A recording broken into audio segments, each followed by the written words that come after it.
Hello, ladies and gentlemen. This is Ron Doyle on Maryland's Eastern Shore. I want to give you all part 3 of this mobile lighting for your equipment, and could quite possibly get you out of a jam. Now here I've got hard mounted lights mounted on my Vermeer CTX-160. Part 1 and part 2 was a light output demonstration with the 14-inch Harbor Freight light bar.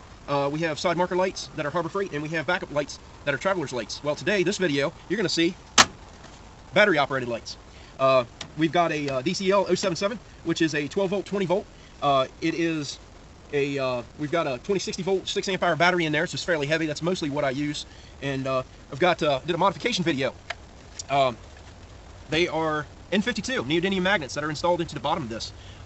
Very appealing option for mobile equipment, especially rental equipment when you don't own it and you need a light to get you out of a jam. This is very appealing options here. This is the Rover M12 magnetic stick-on light.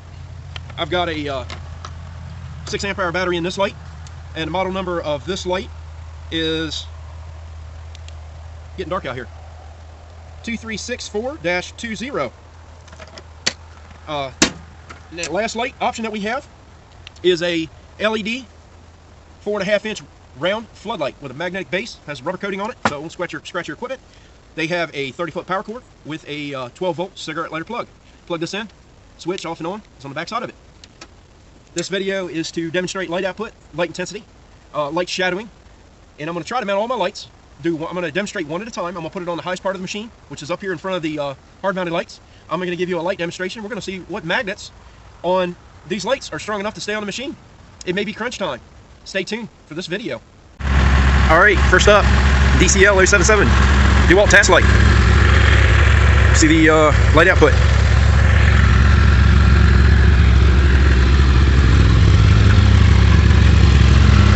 That's on the high setting.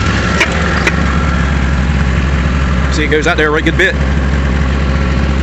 This is the side of the machine, left side of the machine. That's the right side of the machine. Put you in the stand and we'll drive around, see if it stays on there.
I don't know if you all picked that up in the video, but one thing that that I didn't see, I was trying to maneuver into that IBC tote to pick that firewood up, and I couldn't see my forks, and actually got them too low in the ground and stabbed them.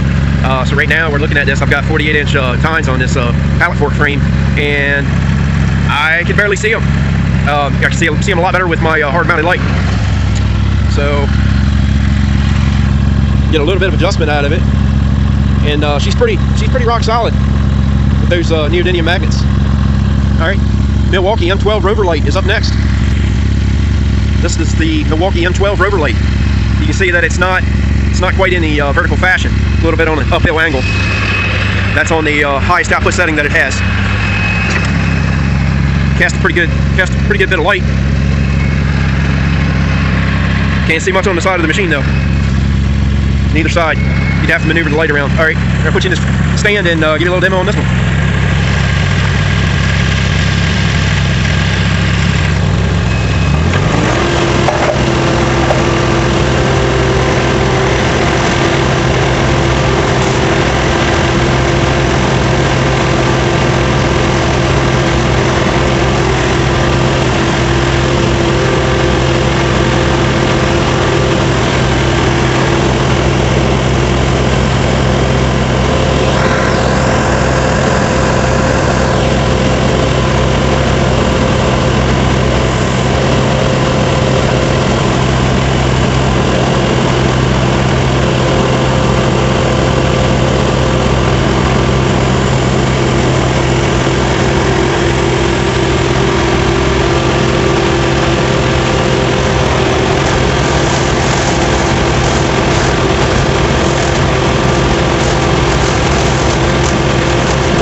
light stayed on there, it didn't bounce off. This one is the M12 Rover light. This one doesn't have as much magnetic pull as the modified Dewalt light that I made. Light intensity, it's not as strong, but it does do the job in a pinch. Next up, Buyer's product, 4.5-inch round floodlight. Alright, next up, Buyer's floodlight. This is 4.5-inch LED floodlight. A little walk around the machine. It's got a different cast to it, different light intensity. Let's see if I can blind you. Pretty bright for one light. And this is the one that you plug into the cigarette lighter plug, which is right there. That is the off-on button. You can see it because I'm pushing it. Just got to make sure on this that you don't pinch the cord. Let's put you up in the stand and see how this does. This light's nice because you can always move it around. That's on the side of the loader arm, and that's on the front of the machine.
Well, that, ladies and gentlemen, concludes our portable lights for mobile equipment. This is the Buyer's product. Either one of these options seem to be pretty adequate. Look, this is Ron Doyle with you. I hope that this video was informative to you all, the viewers, and possibly picking out a lighting option for your mobile equipment. I greatly appreciate you being here. If you like the content that I have for you, please consider hitting that like button and subscribing to my channel for future videos. I'd love to see you back here. Have a good day.